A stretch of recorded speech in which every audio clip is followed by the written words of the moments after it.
Écoutez, vous êtes bien gentil, mais prenez de l'air. Il n'y a pas de correction, il faut mieux que vous partiez. Pourquoi? C'est un conseil que je vous donne parce que je vous dis qu'il faut mieux que vous partiez tout de suite, il y a une porte. Non. Ah, vous me mettez à la porte? Oui, monsieur, je vous mets à la porte. Parce que moi, je vous sors écoutez, un coup de pied dans le cul. Moi, je suis sur le trottoir, là. Hein. Bon, bah vous y êtes et moi, je suis dans ma boutique. Nous, les journalistes, on a tous à peu près vécu ce genre de scène. Ça s'appelle traiter un fait divers, traiter, on va dire, les chiens écrasés. Là, ça se passe à Créteil en 1967, sans doute, pour Radio Luxembourg. Il y a un boucher un peu véreux qui a vendu de la viande avariée. François Ponchelet essaye d'en savoir plus, de faire des micro-trottoirs. Et ça se passe forcément pas toujours bien. 5, 4, 3, 2, 1, 0, c'est le podcast qui vous emmène dans les reportages de François Ponchelet, journaliste radio dans les années 70. Je m'appelle Arthur Ponchelet et je suis son petit-fils. Et moi, je m'appelle David Ponchelet, je suis son fils. Arthur et moi, on est tous les deux journalistes. On vous a passé jusqu'à présent dans ces épisodes de 5, 4, 3, 2, 1, 0 quelques exemples du grand reporter qu'il était dans les années 70. Mais avant d'être grand reporter, on est reporter. Et c'est ce qui lui est arrivé à la sortie du centre de formation des journalistes en 1964 ou 65. Ensuite, il travaille un peu à Paris-Île-de-France, la télé régionale. Et puis, il fait de la radio Luxembourg. Et là, on peut dire qu'il bouffe du fait divers. Voilà, c'est un peu l'ADN de Radio Luxembourg, c'est l'ADN de RTL encore aujourd'hui. C'est du petit fait divers, de la petite histoire. Aujourd'hui, on appelle ça des documents. Voilà. Et donc, dans nos archives, enfin dans ces archives, on en a retrouvé un certain nombre. Mais il n'y a pas que des faits divers, il y a aussi des faits de société, des histoires. Et il y a, par exemple, il a été à la rencontre de la 50 millionième française. C'était en 1967. C'est une petite fille qui s'appelle Sibylle, qui est née le 25 septembre 1967 et qui a donc été désignée comme étant à l'époque la 50 millionième française. Ça se passe dans un petit bled de Normandie. Et François Ponchelet, donc, interviewe la grand-mère heureuse, enfin, vous allez voir, pas forcément super heureuse, de cette petite Sibylle. Sandrine, qui a 7 ans.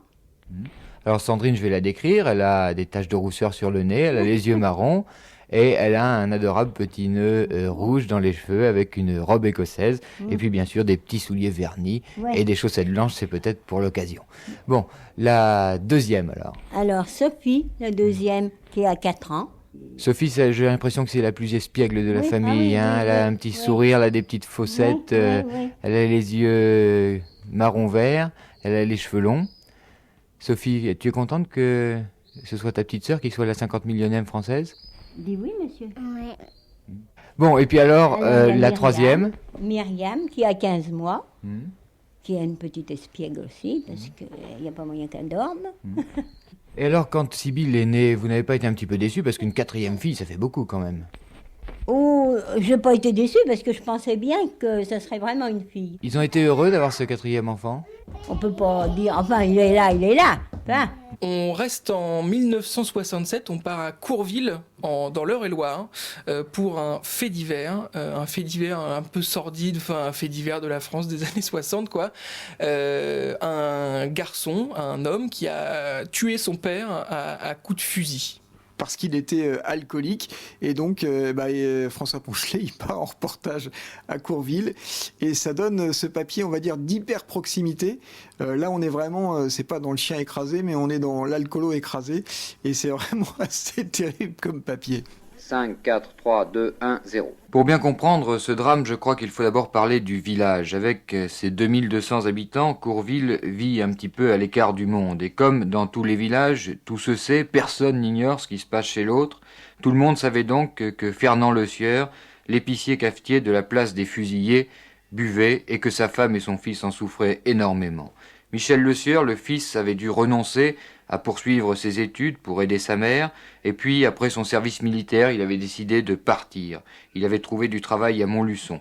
Tout le monde croyait que c'était terminé, mais en une demi-heure, lundi, Michel Le Sieur a gâché toute sa vie. À 12h15, le fils Michel envoie sa mère à la charcuterie, afin de rester seul. Justement, je lui ai dit, on n'a pas l'habitude de vous voir faire les courses, et elle m'a répondu que c'était pour faire plaisir à son fils. Et qu'est-ce qu'il est venu vous acheter? Il a pris une terrine de pâté et puis du boudin tout frais. Le père, qui était descendu au bar dans la matinée et qui était remonté ivre, dormait dans sa chambre. Madame Prieur, la sœur de Fernand, reconnaît que son frère était un ivrogne incurable, mais il n'était pas méchant. Il se levait, il chantait. Il avait la joie de les voir travailler tous les deux, c'est tout. Il était blagueur, il était chasseur, il était avenant, il était bien. Il avait du diabète, alors il buvait, et puis il se couchait. En l'absence de sa mère, Michel Le Sieur a pris le fusil de chasse qui se trouvait sous son lit, s'est rendu dans la salle d'eau où il est resté quelques minutes, certainement pour réfléchir à l'acte qu'il allait accomplir. Puis est retourné dans la chambre où dormait le père et lui a tiré 2 décharges de chevrotine dans la poitrine. Le demi-frère de Michel, Monsieur Piton, qui est né du premier mariage de Madame Le Sieur, est menuisier à Courville. C'est un homme d'une 40aine d'années, très solide, et quand je suis entré dans son magasin, il pleurait. Je n'ai pas eu le courage de troubler la détresse de cet homme, déchiré par le drame. Vers 12h35, après constat, le docteur alerte la gendarmerie qui appréhendait Michel Le Sieur à 12h45 au domicile de son frère. Michel, qui attendait les gendarmes, était très calme et détendu. Madame Le Sieur, la mère de Michel, n'a plus de larmes pour pleurer. Elle aussi, elle est déchirée par ce drame auquel elle ne s'attendait pas du tout. Michel était très doux, était très gentil. C'était un bon gosse. Pour tout le monde peut en parler. Moi, je vous dirais franchement que pour le fils, ça me fait beaucoup de peine, aussi bien comme pour sa mère, que vraiment c'est de la faute du père. Quand on accuse Fernand, Madame Prieur, sa sœur aînée, retrouve toutes ses forces pour défendre la mémoire de ce pauvre homme. Il n'avait pas la bouche assez grande pour aimer son fils. Et vous en voulez beaucoup à son fils? Son fils, oh, c'est une pauvre esclave d'elle, puis c'est tout. Elle, c'est une garce. C'est tout ce que je peux vous dire. Voilà donc ce qui s'est passé lundi à Courville, les passions qui s'y sont déchaînées, la haine qui y a éclaté. Il reste maintenant prostré dans l'arrière-boutique de son épicerie fermée, une femme seule. Son mari est mort, son fils est en prison, elle les aimait tous les deux. J'ai frappé 3 fois à sa porte et à la 3e fois, Madame Le Sieur m'a ouvert pour vider son cœur.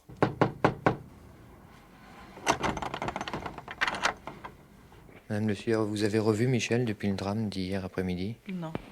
Non. Tout s'est passé en votre absence, en fait. Mais oui, j'étais partie faire des courses. Quand je suis arrivée, j'ai vu ça que c'était fait. Il était très souvent ivre? Presque toujours. Ça durait depuis combien d'années? Oh, il y a longtemps, oui. Au moins une quinzaine d'années. Et vous étiez marié depuis combien de temps avec lui? En 1943. Est-ce qu'il était vraiment très violent dans ses crises? Oh, ça dépend des jours. Il se pétait, oui. Dans le temps. Maintenant, il n'osait pas lever la main sur moi parce que mes enfants, ils sont grands. Mais dans le temps, si. Il n'avait jamais pensé qu'il vaudrait mieux que vous vous sépariez de votre mari? Ah si, il voulait, mais enfin, moi j'avais pitié de mon mari. C'est pourquoi que j'ai resté. Parce que je dis, si je veux m'en aller, qu'est-ce qu'il va devenir? Vous n'avez jamais essayé de le faire soigner, votre mari? Oh, bien sûr, on lui a conseillé bien des fois.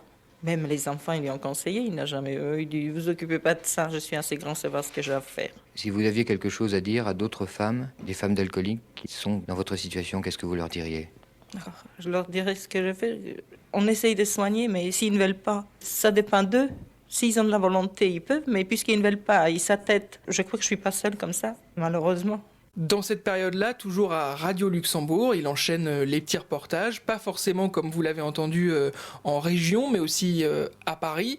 Et il y a une petite subtilité, c'est que son nom n'était pas dit à l'antenne. Ouais, ce reportage que vous allez entendre, c'est un peu avant les 2 qu'on vous a diffusés précédemment. C'est en 1966 et à l'époque, à Europe 1, à Radio Luxembourg, dans toutes les grandes radios, c'est un honneur, entre guillemets, d'avoir son nom à l'antenne. Donc il s'appelle pas encore François Ponchelet, il a le pseudonyme qui est utilisé pour les petits reporters. Alors, je crois que c'est Gilles Brennon. Et alors vous allez l'entendre là, Gilles Brennon, François Ponchelet, interviewe un garçon qui s'appelle Gary Hemming, qui est une figure beatnik, un peu avant l'heure, hein, puisqu'on n'est pas encore en mai 68.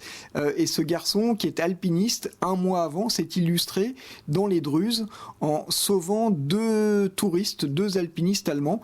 Et vous allez l'entendre parce que là, on a aussi le lancement réalisé par le présentateur de Radio Luxembourg. Il va l'interviewer dans des conditions assez particulières. Celui que l'on a appelé le beatnik de la montagne, l'américain Gary Hemming, est à Paris. Il est à Paris, sous les ponts. Le mois dernier, il était parti à la tête d'une cordée par une voie directe dangereuse pour sauver 2 alpinistes allemands qui étaient bloqués depuis 10 jours à l'aiguille du Dru. Les deux hommes avaient été rejoints à temps. Gary Heming est une curieuse figure. L'alpinisme, au fond, c'est pour lui une façon de prolonger la vie de tous les jours. Grand, vêtu d'un blue jean et d'un blouson, il porte très long ses cheveux blonds roux qui encadrent un visage maigre. À Paris, comme à Genève, comme un peu partout dans cette Europe qu'il connaît bien, il vit au hasard, chez des amis, dans la rue, n'importe où. Et pour son séjour parisien, il a choisi le Pont-Neuf. C'est là que l'a rencontré Gilles Brinon. Gary Heming, pour se sentir plus à l'aise, lui a d'ailleurs demandé de le tutoyer. Gary Heming, on dit que tu es un beatnik, mais toi, est-ce que tu considères que tu es un beatnik? Je ne sais pas. Je me considère tellement en dehors de toute organisation que non, je ne crois pas que je suis ni beatnik ni rien d'autre. Quand les gens m'appellent un beatnik, moi je dis oui, même. Mais un beatnik, qu'est-ce que c'est au fond exactement? Ben, pour les Français, je crois en ce moment, le beatnik est quelqu'un qui n'a aucune utilité dans la société, qui ne travaille pas, qui est complètement une proie sur la société. Donc toi, tu considères que tu n'es pas un beatnik selon la définition française, mais je t'ai quand même trouvé sur l'île du Vert-Galant sous le Pont-Neuf. Moi, je vis avec le monde. Et je vis aussi bien sous le Pont-Neuf que dans Orly Hilton. Je ne veux pas être bloqué par une forme de vie ou une autre. Je suis content de faire toutes les expériences possibles pendant que je suis un être vivant sur Terre. Et je suis content de rencontrer toutes sortes de gens, de toutes sortes de milieux. Je veux être vraiment libre. Je veux chercher quelque chose de vrai. Est-ce qu'un jour, tu penses que tu trouveras quelque chose et que tu t'arrêteras à ça? Certainement pas, non, c'est impossible. Je n'arriverai jamais à trouver ce que je cherche. Donc ça, c'était pour la période des années 60, qui était à Radio Luxembourg, qui s'est fini assez vite, puisqu'il a dû partir pour son service militaire en Tunisie, fin 67, c'est ça? C'est ça, en fait, même tout début 68, il a 26 ans, presque 26 ans, avec ma mère Françoise, ils ont déjà 2 filles, Sophie et Isabelle, qui ont 4 et 3 ans, et c'est l'heure du service militaire. Au lieu d'aller sous les drapeaux comme un soldat, il part en coopération en Tunisie, et là, il n'est plus Gilles Brinon, mais il a le pseudo donné à tous les journalistes coopérants de Radio Tunis, qui est Karim Abdallah. Et là, l'archive que vous allez entendre, c'est en septembre 68. Le journaliste Karim Abdallah est sur le tarmac de l'aéroport de Tunis pour accueillir un homme qu'il retrouvera quelques années plus tard, Mobutu, le président du Congo.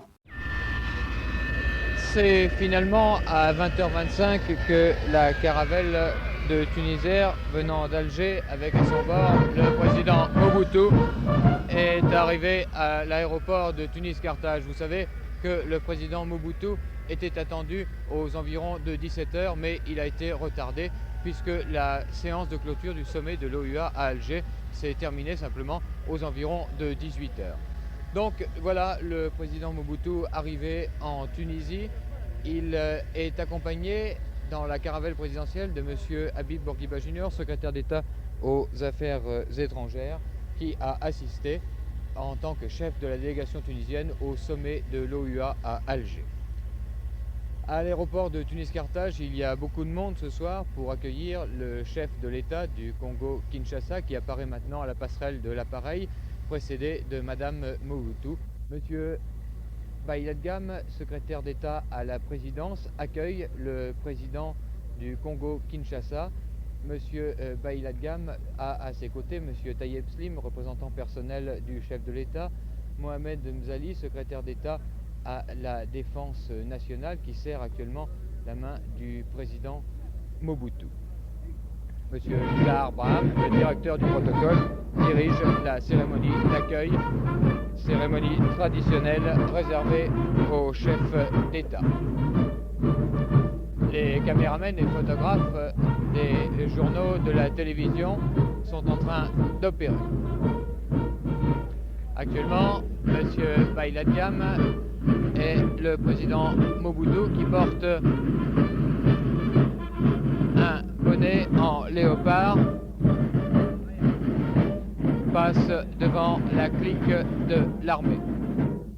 Les deux personnalités vont maintenant s'incliner devant le drapeau. Des personnes venues accueillir le président qui scande Mobutu Bourguiba.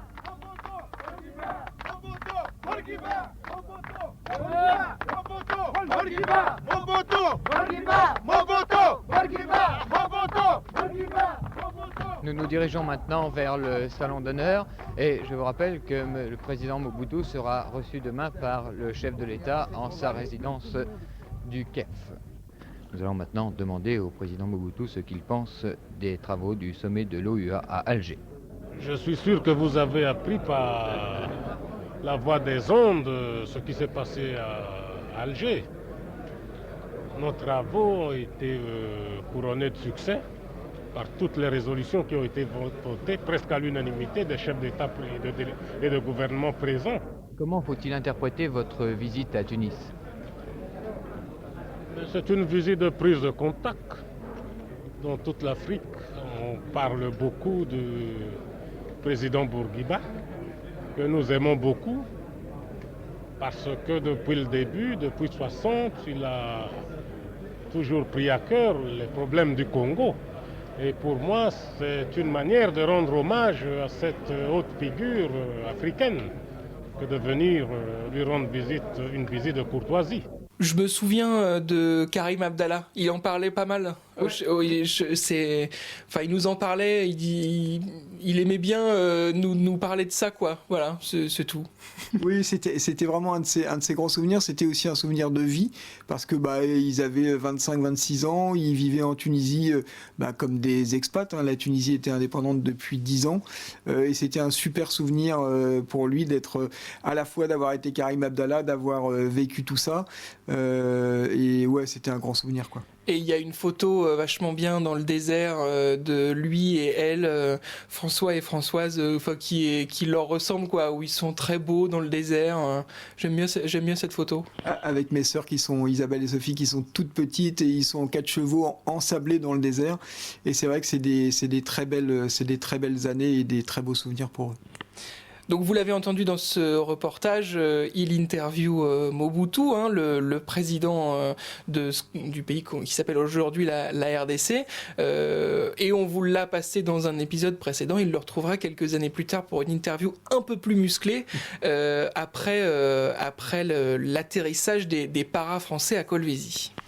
Et alors la petite histoire dans l'histoire, c'est que donc là on est en 68 et en 68 en France il se passe un tout petit événement qui s'appelle Mai 68, et donc il est pas du tout là en fait. Il est en Tunisie en train de faire son service pendant presque 2 ans, et je me souviens que mes parents nous racontaient que évidemment ils savaient ce qui se passait en France, mais c'était compliqué de savoir ce qui se passait en temps réel, ce qui se passait au quartier latin, et le seul moyen qu'ils avaient pour avoir les infos en direct, c'était de capter les périphériques, donc Europe et Radio Luxembourg, et l'endroit où ça passait le mieux, où on recevait tant bien que mal les infos de Paris et où on captait ces radios, c'était sur la plage à Tunis.